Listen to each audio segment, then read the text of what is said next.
Mga katinagalog ko, ipaliliwanag ko sa inyo kung bakit sa dami ng ilog sa mundo, ang ilog na ito ay ang isa sa pinaka-importante na malaman nyo. At ano nga ba ang mga mahiwagang tunog na doon ay naririnig? Sa Biblia, 43 ilog ang nabanggit. Isa na dito ay ang ilog ng Jordan, kung saan bininyagan ang tagapagligtas ng sangkatauhan.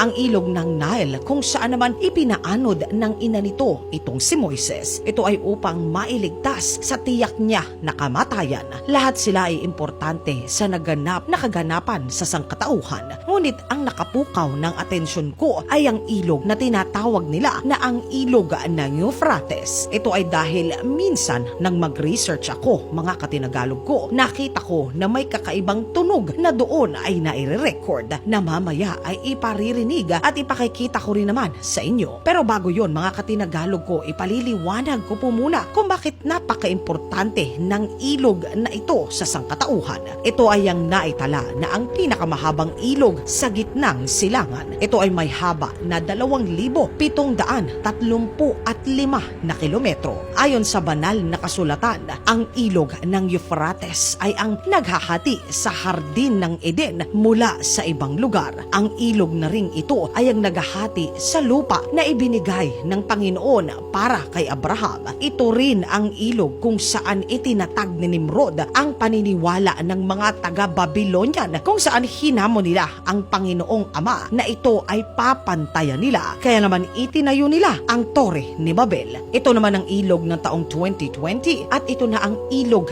ngayong 2021. Ayon sa propesiya sa banal na kasulatan, higit 2,000 taon na ang nakararaan na sa pagkatuyo ng ilog na ito ay magmamarcha